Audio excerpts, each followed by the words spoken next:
¿Qué tal? ¿Cómo están, amigos, amigas de Potosí Noticias? Muy buenas tardes. Nos da mucho gusto que nos estén acompañando en esta tarde del martes 7 de octubre de 2025. Hoy vamos a platicar, bueno, pues ya vieron que tenemos una invitada, ya la habíamos anunciado a través de redes sociales y está con nosotros Gloria Cerrato.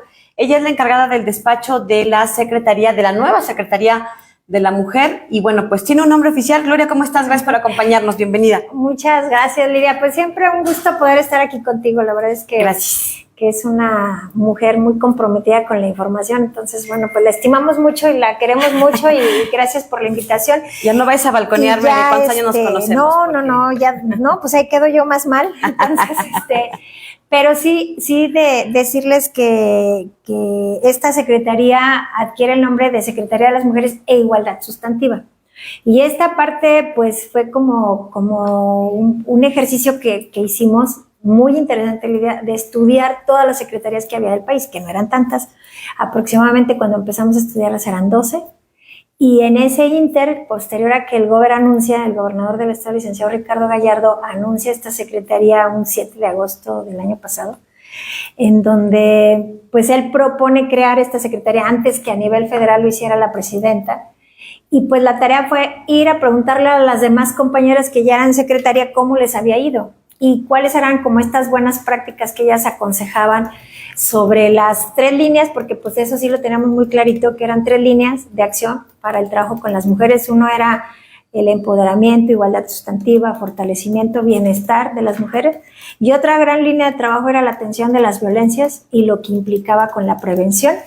Y otra línea, otro eje, eran las políticas públicas, los estudios, las investigaciones y todo lo que conlleva para hacer una política pública. Entonces, bajo estos 3 criterios, nosotras lanzamos pues una propuesta para que la revisaran y que vieran pues la viabilidad de poder trabajar sobre esas 3 directrices y que muchas compañeras de otras entidades nos dieron como sus buenas y malas cosas que les pasaron. Entre ellas es el tema del personal. ¿Cuánto personal se requiere para una nueva secretaría que sea pues un personal operativo que trabaje, que no sea que le sepan, ¿no, Gloria? Que le sepan, que estén especializados. Hicieron mucho énfasis en los perfiles profesionales, que tuvieran esa capacidad del conocimiento, porque hay muchas personas que conocen pues del género y de los derechos humanos de las mujeres, pero que lo hacen también desde la academia, que es muy válido, y otras sobre el territorio, y es empatar esos 2 temas, esos 2 perfiles. Entonces, pues nos dieron como mucha luz sobre cómo trabajarle, ver cómo iban a quedar los centros de justicia. Entonces, creo que este decreto, que esta pues solicitud que hace al Congreso del Estado el gobernador para que se constituya la nueva secretaría, pues fue una de las más acertadas decisiones de su gestión. Creo que hacía falta, porque el instituto se quedaba muy cortito con las acciones, era todo el trabajo que era, pues que le tocó abrir brecha también un instituto que duró 20 años y que no lo hizo mal, pero que de una u otra manera se trabajaba de acuerdo a la necesidad de cada gobierno anterior. ¿Pero qué necesidad vino a resolver específicamente? Si tuvieras que decirme 3 o 5, ¿qué necesidad vino a resolver? ¿Por qué se convierte del Instituto de las Mujeres a la Secretaría? En ese contexto, habiendo 12 en el país, todavía sin una secretaría a nivel federal, todavía a lo mejor sin muchos estudios, y a una entidad como San Luis Potosí, del tamaño de San Luis Potosí. ¿Qué necesidad vino a resolver? Y si realmente era necesaria en ese momento, más allá de crecerla en burocracia. No, yo creo que sí. Incluso no era crecerla en burocracia, siempre tuvimos en mente que ese no era el objetivo. El objetivo principal es que antes el instituto no tenía la atención de las violencias, no era la institución que se encargaba de dirigir, de crear protocolos, no tenía esas atribuciones. Entonces nos costaba mucho trabajo, Lidia, agarrarnos el reglamento que tenía el instituto y la ley del instituto en una fraccioncita, en un área que era la Dirección de Atención Ciudadana, y que de ahí nos sosteníamos para todo el trabajo que hacíamos de atención de las violencias. Entonces, esta administración del licenciado Ricardo tuvo ese nuevo enfoque desde el instituto en atender las violencias contra las mujeres, porque el centro de justicia las atiende, pero es el órgano especializado, es el que le toca judicializar, resolver otra problemática de acceso a la justicia a las mujeres. Entonces, el primer contacto lo teníamos que hacer desde un instituto que le faltaba un brazo, y era el brazo más importante, que era la atención de las violencias. Entonces, Esta es una de las áreas más fuertes que tiene la Secretaría, es la Dirección General de una Vida Libre de Violencia. Y esta Dirección General, ahorita tenemos una encargada del despacho justo para que haga este trabajo, que es muy administrativo, que es desde crear manuales de organización, de crear claves presupuestales. Parece un trabajo como si fuera una varita mágica, ¿no? de Harry Potter. Pero no es así. Hay mucho trabajo detrás, mucho trabajo interno que nos ha costado semanas de estar hasta la madrugada en las oficinas diseñando, pensando, replanteándonos, viendo y que también un poquito creo que esta dinámica que tiene el Congreso, se esperan a que salga la nueva Secretaría de las Mujeres a nivel federal para ver también cómo viene, ¿no? ¿Y qué crees? Pues no nos habíamos equivocado, estamos en la misma línea que venía la nacional, porque es un tema que ya hemos trabajado, que el instituto trabajó fuerte en una gran línea que era justo la parte de crear y activar cosas en materia de conocer los derechos humanos de las mujeres, pero que nos faltaba esta otra parte, ¿no? Entonces esta nueva dirección trae un tema importante que es, uno, prevención de las violencias contra mujeres, niñas y adolescencias, pero también trae otro tema que nadie atendía, que son las casas de resguardo de 24 a 48 horas o hasta 72 horas, previas a que valoremos el riesgo de violencia que vive una mujer, que antes nadie atendía ese tema y que de una u otra manera pues hace falta. Entonces, ¿cuántas tienen en el estado? Que dependan del gobierno del estado, de estas casas de resguardo. Ninguna, es decir, apenas se van a crear porque antes no había. Y es con esta nueva las poquitas que había son de la sociedad civil. Una de la sociedad civil, que es el Refugio Otra Oportunidad. ¿Es la única que existe en todo el estado? Es la única que existe y que lo hace muy bien Liz, y tenemos una muy buena vinculación, pero necesitamos estas pequeñas casas de refugio. De refugio temporal, que lo tenían los centros de justicia, Lidia. Los 4 centros de justicia tienen espacios muy dignos de resguardo temporal, pero que son estos espacios de transición que estaban alojados en el centro de justicia para las usuarias en un momento de crisis, ¿no? Y de riesgo.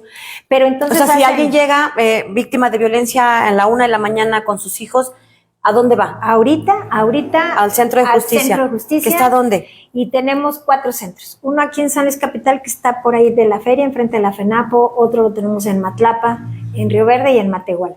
Y se activa todo el mecanismo que se tiene ahí para atender de manera emergente, y en caso contrario, si está cerca dentro de esta red metropolitana que hicimos un acuerdo de colaboración con los municipios de la zona metropolitana de San Luis Potosí, para que en caso de emergencia inmediatamente nos activamos, y ya sea que la propia policía municipal nos traiga a la usuaria o vayamos nosotras por ella, y nos activamos con tanto el Centro de Justicia como con el Refugio Otra Oportunidad, y sacamos de un entorno violento que pudiera provocarle un daño irreparable a la persona, a las víctimas, y las sacamos de ese entorno y las motivamos y las exhortamos a que presenten su denuncia. Entonces, creo que esa parte estaba como quien le toca la responsabilidad de hacerlo. Y eso ya está ahora en la ley que rige a la Secretaría. Está en la ley que rige a esta Secretaría, y antes se lo encargábamos al Centro de Justicia, pero sin esas atribuciones legales formales que debía tener, ¿no? Entonces creo que si decimos así, pues como tú me dices, pues ese es el gran tema, pero otros temas que tampoco nadie le había entrado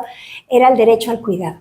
¿Quién asume la responsabilidad del derecho al cuidado? Y creo que sin que estuviera escrito, quien lo ha asumido hasta hoy, pues es el DIF, el sistema DIF, que lo ha asumido bien con toda esa implicación que tiene, pero que ahora desde la Secretaría que nos encargan el sistema de cuidados es justo preguntarle a las mujeres cuáles son sus necesidades que tienen no solamente es cuidarnos a los hijos, a las hijas cuando una trabaja, Lidia, sino también las mujeres que tienen una persona con discapacidad, las mujeres que atienden a su mamá, a su abuelita, a su familiar que está enfermo, a dónde, qué hacen, cómo nos activamos el Estado para apoyarlas, y que para ellas no represente también pues una inversión que a lo mejor ni dinero tienen para pagarle a alguien que le ayude, y que al final va a ser mujer la que nos ayude, ¿no? Entonces, ese sistema de cuidados también ya lo contempla esta nueva Secretaría, y el trabajo de bancos de indicadores, bancos de información, que ya estábamos manejando como instituto el Banco de Información de Datos Estadísticos sobre Violencia, pero tenemos un nuevo banco que es el Banco de Indicadores de Género y el Banco de Órdenes de Protección. Este Banco de Órdenes de Protección tiene que ver con los trabajos que se hacen para darle el seguimiento a las medidas de protección y a las órdenes que se dictan cuando una mujer exige justicia y que va en este proceso en donde sí hay un control porque lo llevan los órganos autónomos como Fiscalía y como el Poder Judicial, pero ahora la responsabilidad del resguardo de esa información recae en esta Secretaría, entonces ahí vamos con pasos avanzados para que cerremos el año ya con ese banco. Perdón que me regrese poquito a lo del derecho al cuidado. ¿Los puedes explicar con un ejemplo? A mí no me quedó claro. No sé si a la gente, a lo mejor yo soy la neófita, ¿verdad? Pero a ver, un poquito explícanos a qué se refiere específicamente, en qué casos, en qué situaciones. Sí, fíjate que el derecho al cuidado... ¿Qué ayudan? ¿Cómo intervienen? O sea, sí me queda claro que lamentablemente que pesa en mujeres, en su mayoría, el asunto de los cuidados. De todo. De enfermos, de la casa, de los hijos. La responsabilidad de atender a otros se ha quedado siempre en nuestra cancha, en las mujeres. Y esa parte de atender a las otras, ¿cómo lo estábamos manejando con los hombres? Los hombres siempre te dicen, es que te ayudo, ¿no? Y ahora es una corresponsabilidad, la corresponsabilidad de qué le toca a cada quien en la Pero hay que papel juega, familia. Tienen una ley, la están difundiendo, están sensibilizando. ¿Qué están haciendo? Nosotras empezamos con esta secretaría que tiene apenas sus 9 meses de creación en hacer una consulta a las mujeres en todo el estado, de preguntarles cómo debe ser ese derecho al cuidado que ellas necesitan, en la medida también de que no todas somos iguales, no todas tenemos las mismas necesidades y que no siempre se trata, como decía hace un ratito, de que cuidamos enfermos o cuidamos a personas que están convalecientes, sino también de nosotras mismas que hemos dejado a un lado o postergado muchas cosas, como por ejemplo estudiar, o capacitarnos o el trabajo, porque tenemos que atender a alguien, aunque tengamos una familia formal, aunque tengamos una familia funcional donde esté presente una pareja. El caso es que siempre nos han delegado esa responsabilidad a nosotras. Entonces, lo primero que empezamos fue a preguntarles cómo debe ser ese derecho que ellas necesitan, ¿no? Cómo tiene que ser. Y después, creo que no es necesario que haya una ley para el derecho al cuidado. Lo que tiene que haber es que las instituciones nos podamos organizar para poder emprender que todas las acciones, estrategias, trabajos, políticas públicas y actividades estén orientadas a favorecer el derecho al cuidado que necesitamos todas las personas, pero que recae en las mujeres, ¿no? Ese es justamente en lo que vamos ahorita. Ya consultamos a los 6 municipios metropolitanos y abrimos la consulta a partir de la semana que entra en el resto de municipios en el estado, que nos va a permitir poder identificar esas necesidades regionales. Y creemos que podemos abordar este nuevo derecho con las delegaciones que vamos a tener en las diferentes zonas de nuestro estado. ¿Vas a abrir una por zona? 5 delegaciones. La primera ya estamos casi a punto de abrirla. ¿En dónde? En Soledad, de Graciano Sánchez. Hemos tenido una muy buena disposición del presidente municipal. Nos está prestando el espacio, ya había la construcción del espacio, entonces realmente lo que nosotras llegamos es hacer poquito, que es toda esta parte de acondicionar el espacio, y allí creo que tiene que ser ese espacio donde tengamos esta otra oportunidad, como ya lo está haciendo el DIF. El DIF, te decía hace un ratito, ha asumido toda la responsabilidad del cuidado, entre ellas las casas de día. Las casas de día son espacios transitorios para personas adultas mayores que puedan en un momento dado ir a dejar allí en un horario de 8 a 3, de 8 a 5, y que tengan actividades recreativas y lúdicas para fortalecer sus capacidades mentales de las personas adultas psicomotrices, y que esas casas de día pueden tener como un espacio dentro de estas delegaciones donde también albergamos ese derecho, y si no, apoyar en materia de detección de necesidades, de acciones que se requieren al organismo que le corresponda llevar a cabo una acción, porque no todo le tiene que tocar al DIF. Hay otras instituciones en las que estamos involucradas que nos puede corresponder esa acción, y que va desde las propias instancias municipales de las mujeres, los DIF municipales, en donde ya tenemos que replantearnos qué estamos haciendo con esos derechos que necesitamos muchas mujeres y que ahí están guardados, ¿no? Entonces, lo primero fue pues consultarles, preguntarles para poder hacer un sistema sólido. Nosotras quisiéramos estar arrancando el sistema de cuidados a finales del mes de noviembre, principios del mes de diciembre, y estamos trabajando pues de tiempo completo en eso, Lidia, de que podamos avanzar lo más pronto posible. Yo de pronto siento que nuestra secretaría, que apenas tiene 6 meses, pues ya quiere correr, ¿verdad? Pero vámonos por partes y pues hay que gatear. Es que es tan difícil, tan preocupante el tema de precisamente de las mujeres, tanto el rezago, tanto el olvido que hemos padecido, que no es de ahora, que no es nomás tuyo, que ha sido pues histórico, ¿no? Que de pronto pareciera que se avanza muy poquito, que se hace muy poco. En 4 años, ya sea desde el Instituto de las Mujeres y desde esta secretaría muy reciente, ¿cuáles dirías que han sido tus principales 5 logros y cuáles, o 3? Vamos a recortarlo a 3 para no llevarnos toda la hora. Déjame 5. 5 logros y 5 retos. O sea, lo que ya hiciste, lo que ya han hecho y lo que viene. Fíjate que el primero, creo que de los logros, fue poner en el centro un tema que luego todo el mundo movía, pero nadie lo aterrizaba, que era el empoderamiento de las mujeres.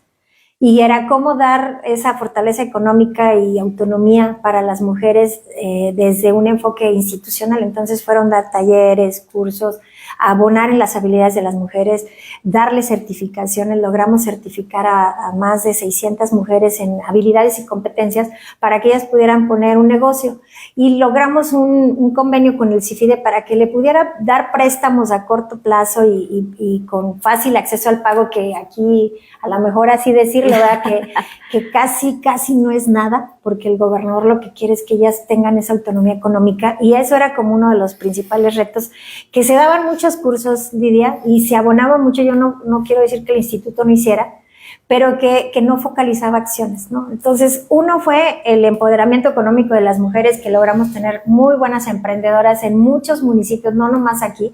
Se descentralizó toda la actividad que antes el instituto tenía muy focalizada la capital. Ahorita estamos en muchos municipios y hemos logrado mucho con eso. Eso creo que es uno de los primeros. El otro era hablar de los hombres con hombres, porque tampoco no era un tema que nadie quería agarrar, ¿no? Era desde la ley de acceso de las mujeres a una vida libre de violencia para el Estado de San Luis Potosí, daba la responsabilidad al DIF y se la daba a la Secretaría de Salud hablar con hombres, pero con hombres agresores. Y nosotras estamos teniendo otra visión y otra apuesta, ¿no? No todos los hombres son agresores, no todos los hombres son enemigos de nosotras. Hay muchos hombres aliados y muchos hombres son nuestros hijos, nuestras propias parejas, nuestros padres, que también hemos estado colaborando con ellos y que muchas de nosotras les insistimos mucho a los hombres cómo vean nuestros derechos, pero nosotras desde el instituto y ahora en secretaría consolidamos un programa que le denominamos Reeducación en Género. Y en esa reeducación era hablar con los hombres de sus diferencias que tenemos, pero que tienen que ver con el desconocimiento de los derechos que tenemos nosotras. Y creo que eso ha sido uno de los más exitosos, que sí podríamos decir que hoy la federación lo va a replicar. Nos ha preguntado cómo hacerle. Hoy tenemos ya enlaces de masculinidades en las dependencias estatales del gobierno, tenemos enlaces de masculinidades en los municipios y tenemos más de 16 grupos de reflexión. Hemos trabajado mucho con hombres. Hemos hecho acuerdos de colaboración con la Defensoría para que cuando llega un hombre o una mujer donde dice me quiero divorciar, pues que nos mande a ese hombre a los grupos de reflexión para que ese divorcio no se convierta en un acto violento ni salgan perjudicados nadie de las partes en una relación que no funcionó. Ese creo que es el segundo gran reto que avanzamos y que lo tenemos como pionero en nuestro país.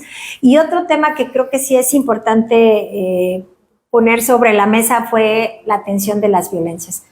Es un tema bien delicado, es muy sensible el tema de las violencias y cómo se aborda, y que justamente el reto era reducir muchos índices que estaban lastimando mucho a nosotras las mujeres y que eran los delitos en razón de género, pero principalmente la violencia feminicida. Entonces nosotras, creo, no es una única atribución mía, ni responsabilidad mía, ni logro mío. Creo que es el logro de este gobierno, lograr disminuir las incidencias delictivas, y entre esas incidencias delictivas es el delito de feminicidio.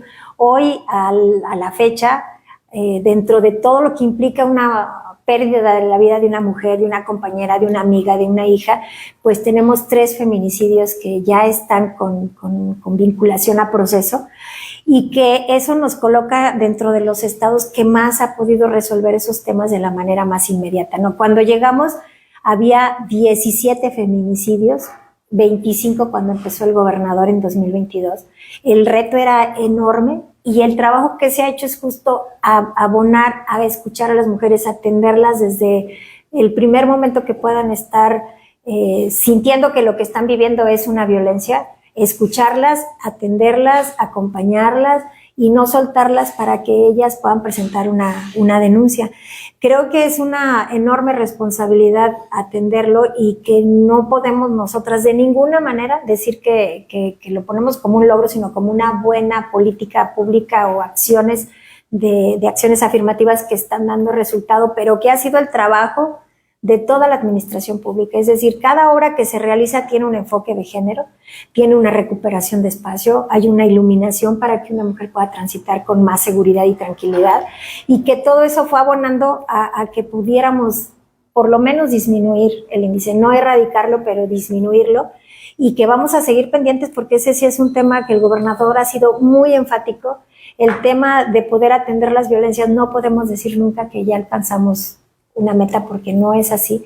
Muchas violencias que se generan, ni siquiera sabe la autoridad que se están produciendo. Entonces necesitamos llegar antes y decirle a las mujeres que se sientan seguras, confiadas, que no están solas, que estamos ahí para acompañarlas y que el Estado se está preparando para que en cualquier momento que eso ocurra podamos llegar a tiempo y acompañarla en un proceso que es complicado, que es difícil, porque las violencias, como hemos dicho, Lidia, pues no las comete una persona, a veces sí un extraño, pero es alguien en quien confiamos, es con el que le hemos delegado la responsabilidad de asumir un proyecto de vida y que de repente no esperamos que reaccione de una manera violenta. Entonces, creo que ese es un tercer camino que hemos transitado positivamente, que no lo podemos consolidar como un logro, pero que se ha transitado favorablemente y que es el resultado de una política que tiene el gobernador de poner en el centro de las decisiones que se toman en general, pues a nosotras. Creo que ese ha sido una buena acción. Otro logro importante, que ese sí creo que es un logro, es llegar a las escuelas. Hemos estado trabajando con la Secretaría de Educación Pública para una estrategia educativa primaria y secundaria. Y no solamente llegamos a las escuelas con niñas y niños y adolescentes, sino con papás, mamás y maestros. Entonces no es un trabajo solo de nosotras. Nosotros aportamos una parte de las profesionistas, la Secretaría de Educación aporta otras. Han estado viendo cómo es el trabajo que llevan las psicólogas que tenemos. Ahorita tenemos 15 psicólogas trabajando en planteles educativos, y ellas diseñaron, y que junto con nosotras y con la directora de esa área diseñaron una buena dinámica lúdica, interactiva, despreocupada. Sí, tirarles un rollo de una hora. No, nada, nosotros nuestras prácticas son máximo una hora, porque los chavos y las chavas no te oyen más, y menos si les vas a decir qué hacer, ¿verdad? Entonces, aquí lo que queremos, y que fue como una instrucción tanto el secretario general de gobierno, el maestro J. Guadalupe Torres, y el gobernador, era justo llegar a las escuelas en el momento adecuado, antes de que ocurra algo, y que si ya ocurrió, los niños y las niñas sientan la confianza de acercarse a una persona que juega un rol de autoridad, que puede ser su maestro, o su papá, o su mamá, a denunciar situaciones que le han afectado en su dignidad y probablemente sea un delito, ¿no? Entonces hemos llegado hasta este nivel, que me parece que es uno de los grandes aciertos, que a nosotras nos coloca también como parte de que somos quienes vamos a dictar estas estrategias y acciones a favor de las niñas y las adolescencias, y otros terrenos que están en materia legislativa que no nos tocan a nosotras, pero que creo que es no legislar, pero sí gestionar y cabildear ahí con los que toman esas decisiones. Yo creo que esta parte ha sido clave en la creación de la Secretaría. Yo creo que es de las únicas, no sé, ahí tendrían que decirnos los que atienden el Congreso, si es la primera vez que se pusieron todos de acuerdo para votar la creación de la Secretaría de las Mujeres. Para que hubiera sido por unanimidad. Creo que fue por unanimidad, y eso también a nosotras nos refuerza mucho. Digo, nosotras estamos bien conscientes que nos toca una transición, que estamos llevando a cabo justo el cierre definitivo, la clausura de un Instituto de las Mujeres y abrir una Secretaría de las Mujeres y transitar en que se haga lo mejor posible, que todo va a ser perfectible, Lidia, pero no ha sido nada sencillo consolidar esta secretaría. Y hay otras materias legislativas que le ha tocado al Congreso, que nos ha tocado pues la fortuna de estar en estos tiempos en donde se han hecho muchos avances significativos para los derechos de las mujeres. Yo creo que el tema constitucional federal, de meter en la Constitución la igualdad sustantiva, la perspectiva de género, que no se vea nomás ahí como algo que estaba en una ley, en la ley de acceso, sino que se vea como algo que nos obliga a las autoridades a trabajar todo con una perspectiva distinta, con un enfoque distinto. Explícanos así como con manzanas para todo público, ¿qué es la igualdad sustantiva? Danos un ejemplo, porque lo oímos mucho en los discursos, lo oímos que estaba por ahí en la ley, pero pues como decía Gabriel Said, el problema de México a lo mejor no es que haya leyes, porque ya las hay. El asunto es que se lleven a la práctica, que usted y yo lo vivamos y que su hija y que su nuera y que su todo mundo tengamos acceso a esta igualdad sustantiva. ¿Qué es? ¿Qué debemos entender? Pues yo creo que la igualdad debe ser igualdad del concepto, ¿no? Que nunca le debemos agregar nada ni poner antes nada. La igualdad es la igualdad. Sin embargo, en términos prácticos, la igualdad sustantiva es la realización de la igualdad. Es decir, que de verdad sí nos veamos como iguales las personas, sin ningún tipo de diferencias. La diferencia más importante que ha habido entre las personas es la diferencia por nuestra condición de género, porque ni siquiera es por sexo, sino esta condición en donde la categoría de género es una construcción cultural que hemos hecho todas las personas para decirle a las mujeres qué tienen que hacer solo por ser mujeres y a los hombres qué tienen que hacer por ser hombres. Esa es la principal diferencia que ha marcado nuestro transitar en la historia y que si pusiéramos como un reloj, pues es en el minuto 59:30 cuando se mete la igualdad y dicen hay que ponerle sustantiva porque es el concepto en donde nos agrupa a todas las personas para vernos como iguales. Qué mejor, diría, que estas relaciones de poder que a veces ni es que sean, ¿cómo te diré?, planeadas, ¿no? Como la relación que existe entre una mamá a su hija o un papá a sus hijos o hijas. Existe una relación de poder, pero que no quisiéramos que esa relación de poder fuera tan determinante que te limitara a ti como hija o como hijo a hacer algo que no le gusta a tu papá o a tu mamá por el simple hecho que es mi papá, ¿no? Es que mi papá quiere que estudie esta carrera y yo me gusta esto. Desde allí o hasta las miradas, ¿no? Que de repente lanzan mamás o papás a sus hijos e hijas. Hay una relación de poder que ha sido bien difícil de erradicar y de vernos como iguales. ¿En qué momento tú podrías ver a una persona igualita a ti? Tu hija, tu hijo, desde este terreno de lo doméstico hasta un terreno en lo político, en lo social, en lo cultural, en lo académico. Y sabemos y estamos conscientes que estas relaciones de poder existen, pero que sean relaciones de poder no violentas, donde no exista ninguna traza de violencia, que una maestra, un maestro vea a su estudiante, su persona estudiante, como igual en el sentido del aprendizaje para poder fortalecerla y qué mejor si logramos que esa persona alcance sus sueños, ¿no? Entonces, la igualdad sustantiva es un concepto y es un término, pues, podríamos decir muy jurídico, pero que lo que busca es que se alcance esta igualdad plena entre hombres y mujeres, ¿no? Esa es la gran disyuntiva que esperemos que se logre, ¿no? Que en el menor y es que lamentablemente posible. la estamos a veces, no la visibilizamos porque ya estamos en automático acostumbrados a estos micromachismos, a estas pequeñas conductas que nos parecen normales porque así las aprendimos, porque veníamos de otra generación y afortunadamente ya hay muchas jovencitas que no lo hacen visible y que nos dicen, a ver, pues no va por ahí. Sí, saludos a mi hija, por cierto. Sí, que te dicen lo que se tiene que hacer, claro, pero con mucho conocimiento y con mucha ya con mucha más conciencia, ¿no? Sí, que nosotros. Mucha más conciencia. Yo quisiera preguntarte sobre la famosa alerta de género. Hace poco nuestra compañera Perla nos hizo un trabajo que publicamos hace algunos días y decía que pues que en las cifras en los últimos 5 años los registros muestran que sí que ha disminuido. En 2020 27 casos, en 2021 24 casos, en 2022 14 casos, en 2023 11 y el año pasado 12 casos, entre ellas niñas y adolescentes como las víctimas de feminicidio, pero sobre todo nos decían algunas colectivas que el problema tiene que ver también con que, bueno, pues sí, a lo mejor dentro de la burocracia se dice que está avanzando, pero los crímenes y los abusos y la impunidad prevalece. ¿Qué diagnóstico tienes de los avances que hay en materia de la alerta de género? Mira, el tema de la alerta siempre es como muy controversial, Lidia, porque incluso habría que pensar en el tiempo en el que se crean las alertas. La alerta es un mecanismo en donde ese mecanismo le obliga al Estado a hacer lo que le toca hacer, que no debería existir, porque nos toca la responsabilidad de hacer cuando somos autoridades. Sí, pero no la estaban haciendo. Pero que no la estaban haciendo y que alguien tenía que exigirnos. Y le tocó a la Secretaría de Gobernación por ley, en la Ley de Acceso de las Mujeres a una Vida Fue en 2017, libre de ¿verdad? A nosotros nos la imponen el 21 de junio de 2017. Pero el mecanismo surge justo poquitos años antes, en donde fuimos de los primeros estados que se hacen estas alertas, pero que incluía un estudio previo que empezó en 2015.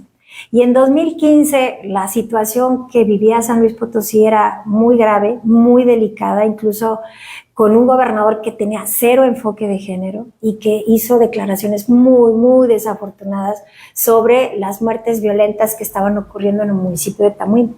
Esa era una situación muy delicada que hoy no existe ya en ese municipio y que obliga al Estado a hacer lo que tenía que hacer, pero que no lo hicieron, Lidia. O sea, también habrá que ver en estos datos que ahorita mencionas, y qué bueno que los traes a la mente, porque justo empezó el gobernador en 2022 con más de 14 feminicidios, más de 14, y que en aquel momento no había una fiscalía especializada de feminicidios, no había una unidad de contexto, que por supuesto que le toca también este proceso de hacerse autónomo a la fiscalía y que pudiera tener sus propias acciones encaminadas al cumplimiento de una exigencia de las mujeres, que era vivir una vida libre de violencia y el acceso a la justicia. Entonces, en aquellos años nos toca a nosotras encontrar una alerta en donde ni siquiera sabían qué le tocaba hacer a cada institución. Se habían dado pasos, pero pasos en donde no obligaban a nadie. Esto lleva a las colectivas también a ampararse, a establecer un amparo para exigirle al Estado qué estaba haciendo con respecto de las acciones en la declaratoria de la alerta de violencia de género, cómo le cumplía a las mujeres en San Luis. Entonces nosotras empezamos con lo primero, que era llevar a cabo, decirle a cada autoridad qué hacer un plan de trabajo, que aparte nos lo pedía la propia declaratoria y no se había hecho. Entonces hicimos un plan, que era el plan de trabajo, que fue denominado pues como un instrumento de decirnos qué le tocaba hacer a cada quien, pero aparte ponerle un indicador. Y el indicador lo construimos con la sociedad civil, con expertas, nos ayudaron mucho, tanto mujeres que trabajan en la administración pública que le saben a los indicadores de género, como expertas en sociedad civil, y nos dijeron cómo construir un indicador, cómo medir que estábamos cumpliendo, ¿no? Y ese instrumento, ese documento, lo llevamos a un grupo que nos evalúa la alerta, que es el Grupo Interinstitucional Multidisciplinario, que en aquel momento, ahora con la nueva secretaría todavía no sabemos si lo va a seguir llevando Gobernación o ahora la nueva secretaría, pero que en aquel momento lo llevamos a Gobernación, lo revisan, nos ponen nuevos indicadores y nos dicen adelante con el plan de trabajo. Y fue así como construimos este documento para decirle a cada quien qué le tocaba y cómo le iban a medir, no nosotras. Quien medía era el grupo interinstitucional multidisciplinario dependiente, pues eran colectivas, eran activistas, académicas, una representante de la CNDH, una representante de la Comisión Estatal de Derechos Humanos, en este caso para San Luis, en este momento tu servidora, y que eso de alguna u otra manera nos daba otro perfil de saber qué pedían o qué necesidades había que a lo mejor nosotros no alcanzábamos a ver. Entonces, lo primero fue eso. Una vez que ya tuvimos cómo hacerle, era activar a las instituciones que se pusieran a trabajar en lo que les tocaba. Y han sido una tarea de en 2 años logramos que todos estuvieran trabajando en un ritmo que no hemos parado, Lidia, porque aun cuando todavía no nos dice la Secretaría de Gobernación si se queda con seguir el seguimiento de las alertas, nosotras no hemos parado, hemos informado tanto a la Secretaría de Gobernación como a la Secretaría de las Mujeres. En el mes de diciembre informamos cada 6 meses, nosotros hemos estado informando como dice la ley, y acabamos de mandar el informe en junio. Justo este es informe de resultados sobre los indicadores que nos están midiendo y que nos están evaluando. En aquel entonces, en 2017, fueron en la alerta de género en 6 municipios: San Luis, Soledad, Ciudad Valles, Matehuala, Tamazunchale y Tamuín. ¿Permanecen todos? No, no permanecen todos. Justamente ¿en dónde se levantó y por qué? Se levantó el territorio, se llamó levantamiento territorial, que es un concepto que la propia Ley General de Acceso está señalado, ¿no? El levantamiento territorial, las alertas se determinan por territorios. Entonces fue en el municipio justo de Matehuala, Tamuín y Tamazunchale como se levantan territorios. Y hubo varios factores, entre otros la atención que se da a las mujeres, la reacción y las capacidades del Estado para atender las violencias y la disminución. La alerta en San Luis Potosí es por feminicidio. Hay otras alertas que es por agravio comparado. El agravio comparado es cuando las leyes no están adecuadas a la nueva forma del acceso a la justicia de las mujeres. Entonces, en esta dinámica, la propia Secretaría de Gobernación a través de CONAVIM hace un estudio que le presenta al GIM sobre el descenso de los delitos vinculados a los delitos de género y además de la tasa cero de feminicidio sostenida. Tú lo puedes ver en los datos que mencionas. Nosotras tenemos una tasa cero de feminicidios desde 2021 a la fecha en los municipios de Matehuala, de Tamuín y de Tamazunchale. ¿En esos 3 se levantó? En esos 3 que se levantó, pero lo seguimos sosteniendo, es decir, todavía se mantiene, enviamos el informe que nos pidió ya la Secretaría de las Mujeres en el mes de julio sobre los avances, porque además nos reestructuran la alerta y nos dicen, a ver, pues se levantan 3 territorios, pero de todos modos manténme informada de los avances hasta que yo te diga. Entonces, este levantamiento de la alerta vamos a seguir informando, y ahí fue cuando la instrucción del gobernador fue, aunque esté levantada la alerta, ustedes refuercen las acciones. Y nosotros entramos a estos 3 municipios con más acciones, entre ellas la estrategia educativa, la atención permanente de profesionistas. En Matehuala, además, está el Centro de Justicia para las Mujeres.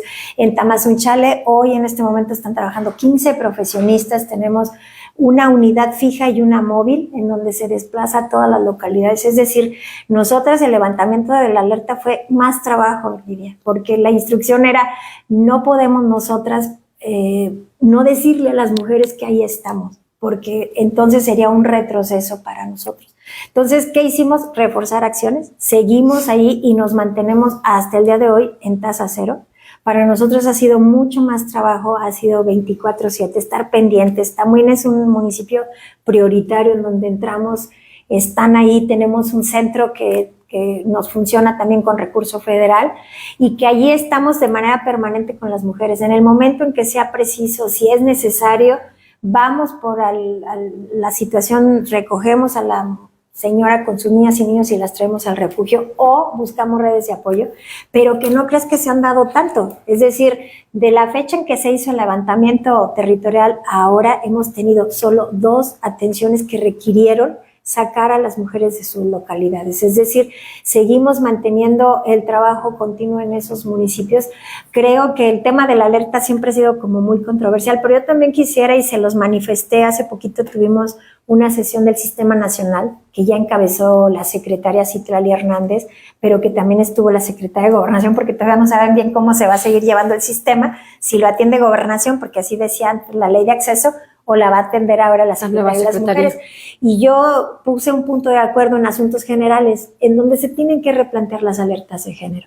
Es decir, ya no hay una condición de las mujeres como estábamos cuando se establece, que también hay que mencionarlo, hace 10 años cumplió la primera alerta de género, 10 años justo en el mes de julio, y que respondía también a las omisiones del Estado, Lidia. En aquel momento, en aquel gobierno que si no me equivoco era Calderón, la violencia contra las mujeres era muy grave, muy delicada, no estaba poniendo la atención en donde tenía que darse y se dispararon todas las violencias, entre ellas las de las mujeres.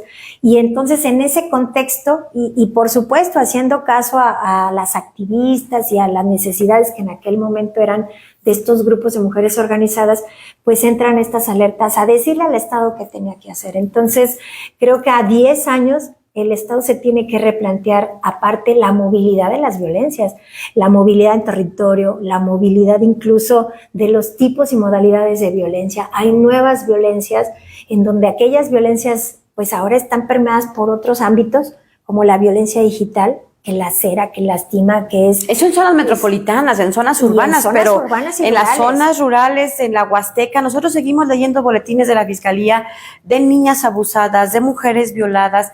Todos los días te puedo asegurar, tristemente nos enteramos de estos casos. Pero bueno, finalmente, ¿cuáles son tus 3 principales retos para lo que sigue?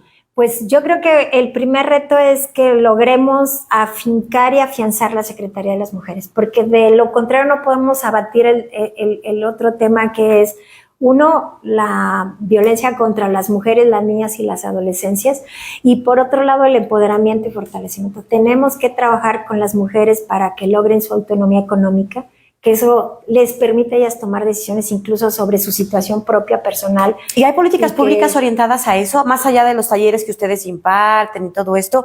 Es decir, que de manera integral el Estado esté orientando sus políticas hacia allá. Sí, incluso no solamente nosotras, cuando es una política pública intervienen diferentes instituciones y en esta materia de autonomía económica las mujeres está interviniendo varias instituciones, la propia Secretaría de Desarrollo Social, la Secretaría de Obras Públicas, nosotras, la Secretaría incluso de Turismo, que trabaja muy activamente con el emprendimiento para mujeres en el sector de servicios y turismo, y además el propio sistema DIF, que trabaja ya fuertemente con ello, y otros organismos que son como el CIFIDE, la construcción de vivienda. Entonces estamos trabajando juntos porque una de las acciones prioritarias es el empoderamiento económico de las mujeres. Ese es uno de los grandes retos.